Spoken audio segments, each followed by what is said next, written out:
안녕하세요. 서울 도심 단독주택 리모델링 전문기업 유마약수 정지사 대표입니다. 26년도부터 단독주택 리모델링이 현장 90% 정도가 어렵거나 힘들어질 예정입니다. 자, 간략하고 쉽게 설명을 좀 하도록 하겠습니다.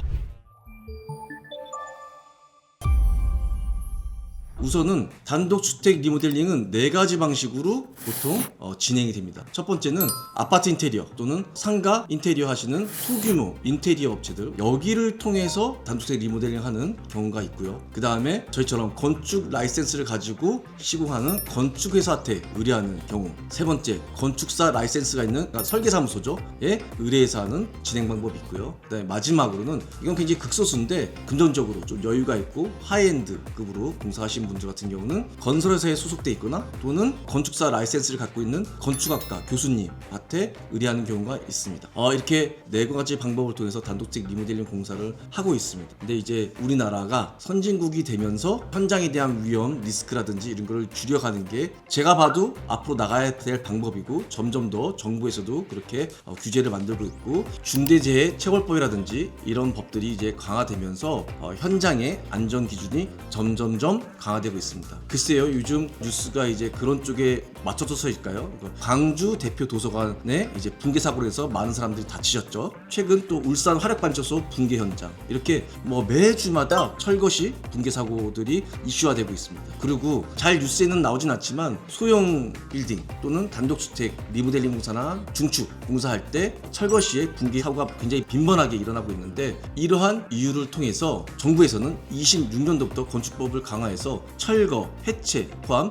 대선 공사 시 철거 감리자를 지정하는 것을 의무화시켰습니다. 여러 가지 건축법이 또 강화된 것들이 있지만 그중에 가장 핵심은 이겁니다. 그래서 대수원 할 때도 측량을 한다든지 구조 검토를 해야 된다든지 또 시공 감리자를 세워야 된다든지 또 설계를 해야 된다든지 이런 비용이 많이 발생하고 절차가 좀 복잡한데, 이어서 철거할 때도 철거 전문 업체를 통해서 철거 해체 계획서를 내야 되고 철거 감리자도 지정을 해야 됩니다. 이렇게 26년도에는 굉장히 대수선이나 중축공사가 점점점 더 어려워지고 있죠. 제가 처음 시작하는 13년 전이나 10년 전에는 역시 그때도 대수원 건축법이나 중축법이 있었지만 나름 건축법에 좀 유도리가 있어서 편안하게 진행할 수가 있었는데, 점점점 디테일한 대수원과 그다음에 이런 철거, 심지어는 이제 철거 지정 감리까지도 시행하게 됐습니다. 문제는 지금 경기가 굉장히 안 좋아요. 그러다 보니까 신축이나 중축, 대수원 이런 공사가 적다 보니까 건축사 사무소에 사실은 일이 좀 적어지는데,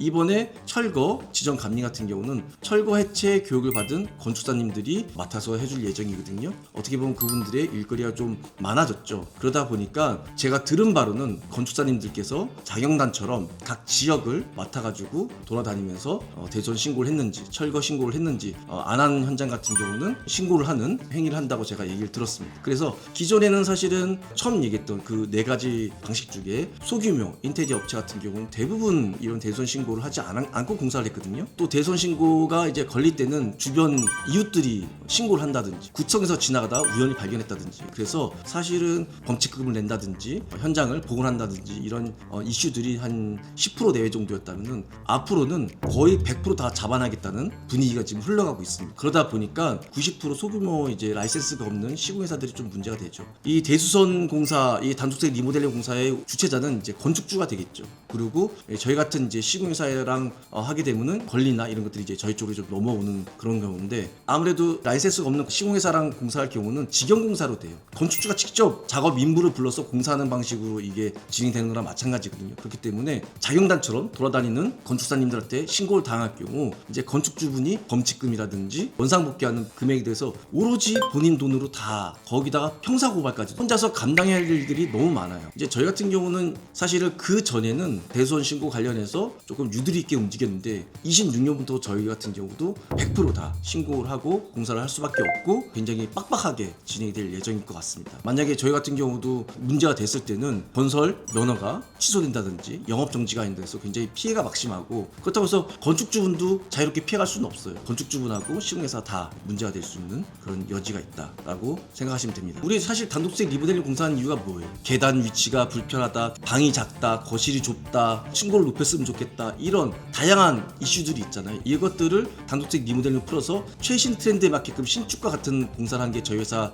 하고 있는 일들이잖아요. 그러기 위해서는 대수원 신고가 필수적으로 진행이 돼야 됩니다. 그래서 단독주택 리모델링은 크게 세 가지로 보면 될 것 같아요. 집 구조가 굉장히 좁고 불편한 것들을 H빔이라든지 철거하고 구조 보강해서 넓은 공간을 만드는 이런 레이아웃에 대한 대수원 공사. 그 다음에 도로 계획에 의해서 집이 잘려나가고 지나가요. 그래서 집 반이 날라갔다든지 그럼 이걸 메꾸는 공사, 또는 집 일부분이 붕괴, 또 지붕이 주저앉거나 집안의 불안한 요소들을 해결하는 그런 대수원. 그 다음에 2층 건물을 4층으로 만들어서 상가주택으로 만든다. 중축 리모델링, 중축도 하고 용도 변동도 하고. 그래서 13년간 수백 채의 주택을 대수원과 중축 공사를 하였습니다. 그러면 여기서 많은 분들이 신축에 비해서 절차도 복잡하고 뭔가 신경 쓸 게 너무 많아 라고 생각하면서 그럴 바에 신축하지 라고 하지만, 돈이 없어서 또는 단독주택 리모델링에 뭔가 매력이 있어서가 아니라 대부분의 이유는 세 가지 정도로 압축이 돼요. 첫 번째, 신축을 하게 되면은 주차장을 확보해야 됩니다. 그러면은 1층에 우리가 상가를 멋지게 쏘고 있던 것이 주차장으로 다 해서 필로티 구조로 돼서 이 지금 상권 좋은 이 도로에 주차장으로 다 메꾸고 2층부터 상가 되면 메리트가 굉장히 없어지죠. 두 번째는 우리 집 있는 대지 자체가 애매해. 국유지도 껴있고 사유지도 껴있고, 이게 신축을 하게 되면은 뭔가 집도 많이 좁아지고 굉장히 마이너스 되는 요소들이 많아. 이런 경우가 있어서 또 저희한테 리모델링을 의뢰하시는 경우도 있고요. 또 하나는 이제 평창동이나 성북동이나 이런 전망 좋은 집들이 그렇죠. 그래서 각 집들이 서로 간에 흙막이 공사, 이 지지대 역할을 하고 있어서 우리 집을 철거하면은 옆집하고 밑에 집이 너무 위험해. 그러다 보니까 이 통공사가 너무 심하고 공사 기간도 오래 걸리고 허가도 잘 안 나고 공사 비용도 너무 비싸지고, 그래서 신축 같은 리모델링 공사 이렇게 세 가지 정도가 대부분입니다. 여하튼 26년도부터는 만만치가 않아요. 그래서 단독주택 리모델링을 제대로 생각을 하신다면은 대손신고나 또는 중축 공사를 인허가를 생각을 하셔야 됩니다. 그래서 이 지금 제가 대략적으로 지금 적어봤어요. 인허가를 위해서는 현황 측량비, 지질 검사비, 성명 검사비, 건축사 설계비, 구조기술사 검토비, 전기 설계비, 토목 설계비, 대수원 철거 계획서, 철거 감리비, 건축 감리비, 이런 것들이 굉장히 많이 비용이 많이 들어가서 4,500에서 한 9,500 정도. 그래서 소규모 업체에서는 굉장히 하기가 어렵고, 건축사 사무소에서 사실 하는 일이긴 맞습니다. 근데 건축사 사무소에다가만 맡겼다면은 도면 자체가 투박스럽습니다. 그냥 법적 검토만 따르다 보니까 좀 투박스러운데, 우리 뉴마이어스 같은 경우는 이때까지 13년간 수백 채 밥만 먹고 이것만 했잖아요. 그러다 보니까 굉장히 공사비를 좀 줄일 수 있는 레이아웃이 굉장히 아름다운 도면, 그 다음에 건축주분이 자랑하고 싶은 집으로 만들 수 있는 그런 도면들을 저희가 잘 만들어내고, 그걸 또 협업하는 건축사님하고 잘 법적 검토를 해가지고 턱하니 그냥 건축법대로 용적률 먹으니까 여기는 너 1조건에 따라 잘라야 되고, 이거를 넘어서서 건축주분한테 도움될 수 있는 그런 디자인들을 만들고, 시공 역시도 매일 지금도 현장이 최소 4개에서 6개 이상은 상시 돌아가고 있는 이런 전문 업체에다 의뢰를 해주시면은 26년도에도 크게 문제 없을 것 같습니다. 그리고 한 가지 좀 제안을 좀 하고 싶다면은, 지금 보면은 예를 들어서 성북동에 큰 현장들 10억 넘고 이런 현장들은 이런 인허가 비용이 들어가도 괜찮습니다. 그런데 예를 들어서 천호동에 1층짜리 15평의 단독주택인데 집이 반이 좀 붕괴하고 있어서 이거를 구조 보강 좀 하고, 하는 김에 방 사이드 좀 바꾸고, 이런 대수원 공사를 하기 위해서는 FM대로 공사 인허가를 다 하다 보면은 4천억에서 5천, 6천까지도 이제 인허가 비용이 들어갈 수가 있는 거예요. 굉장히 복잡할 수가 있거든요. 저는 100평 미만의 단독주택은 그냥 이렇게 구조검토사, 구조기술사 이렇게 다양하게 외주를 줘서 건축사님이 취할 게 아니라, 건축사한테 전체 다 위임해서 한 분이 토탈 해주면은 한 1,000만 원 내외로 지금 90% 넘게 지금 불법으로 다 공사를 하고 있잖아요. 이것들이 다 양성화시켜서 그냥 건축사님한테 의뢰를 해서, 그러면 건축사님도 자경단처럼 돌아다니면서 우리 일이 없어지니까. 그래서 지금 제가 봤을 때는 이런 인허가 이거는 15층, 20층짜리 빌딩에 적용되는 거를 10층짜리 15평짜리 주택에 적용되는 거랑 마찬가지로 저는 생각이 들거든요. 사실 15층, 20층짜리 빌딩을 리모델할 때 4,500만 원, 1억 이렇게 인허가 비용 내도 괜찮죠. 하지만 안 그래도 아파트 가격이 비싸서 못 사서 열받아 죽겠는데, 지금 허물어가는 이 집까지도 내가 고치려고 하니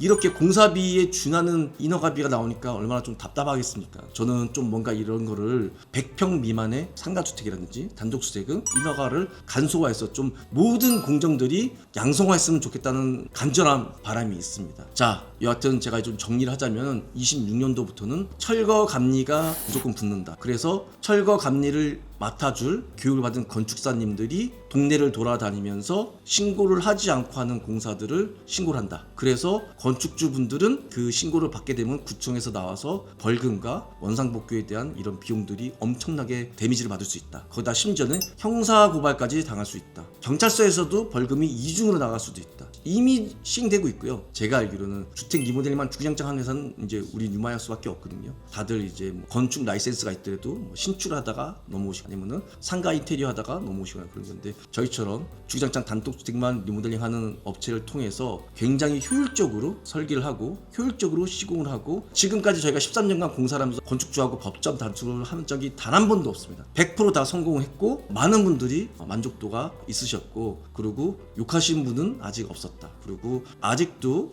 13년 전에 공사했던 현장들도 AS를 아직 가고 있고 당연히 이제 뭐 재료비 정도는 받고 AS를 해드리고 있죠. 그래서 중요한 거는 저희처럼 오랜 기간 동안 이 한 가지 일만 했던 업체하고 단독주택 리모델링을 해보시면 분명히 신축보다도 많은 장점을 가지고 있습니다. 특히 서울 도심에서는요. 그래서 2026년에도 단독주택 리모델링 또는 증축 희망하신 분들은 우리 뉴마이하우스 02-428-4556으로 연락 주시면 저희가 굉장히 효율적으로 잘 진행해 드리도록 하겠습니다. 감사합니다.